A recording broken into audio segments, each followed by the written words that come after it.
We give thanks to God just for being here. Amen. I know all of us do. Yes, sir. And certainly this is such indeed a wonderful occasion. And I'm trying to spot Brother Kenny. Oh, there he is at his table. Amen. Way back there. Amen.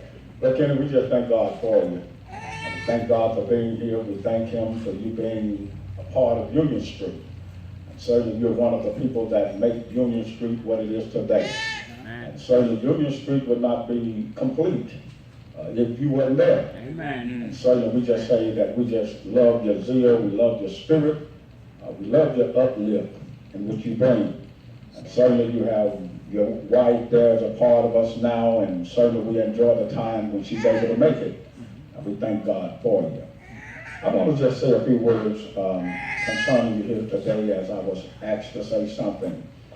I want to say in the mention of Hebrews 13, 1 and 2, it talks concerning brotherly love. Mm-hmm.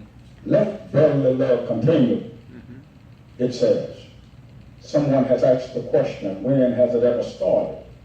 Certainly there are times when the church or churches at places that don't have the kind of love that it ought to have when it represents the Lord. But we are reminded that brotherly love should always, and it must continue. And then he said, be not forgetful to entertain strangers, for some have entertained angels unaware. I think about Brother Kenneth. I think about the year that we met, and that year is so unclear. I don't know exact the date, the month, but I know that it seemed that he and I have met somewhere in this life. Somewhere we met before. And then he began to talk about all of his life stories. He began to talk about his battles and struggles during his days of trials and tribulations and sins and temptations. And I said, no, that's not the Kenneth Dowl. Maybe that was another one. That certainly is not him. And then he talks about the time when his life was so down that even he could not face his own family. He could not come before them because he was so ashamed. He was ashamed of his problem and ashamed of his addiction. And he and I talked, and he talked about wanting to just get back with his wife and be back with his family. That he wanted to be the kind of man in his own home. He wanted to be a loving husband.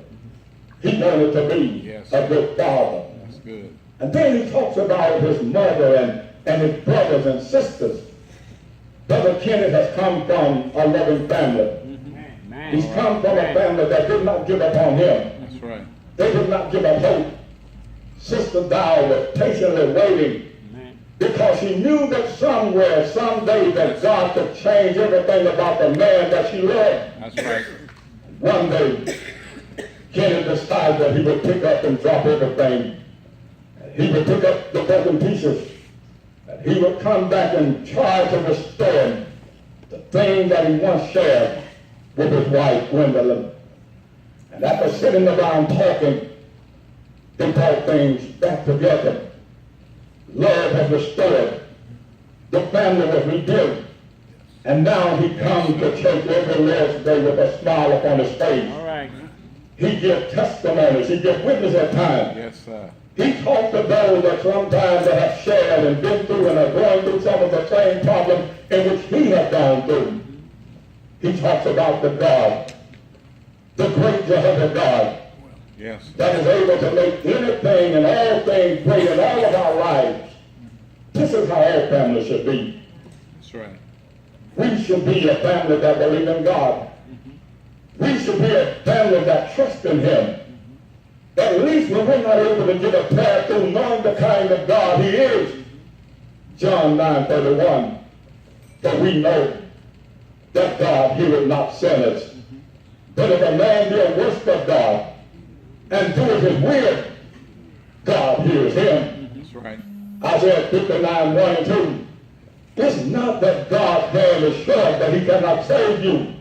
It's not that his ears are so heavy that he cannot hear you. But he said, our sins and our iniquities have separated us from our God. And because of that, will not hear. Certainly he will not hear us at a time when we will need him the most.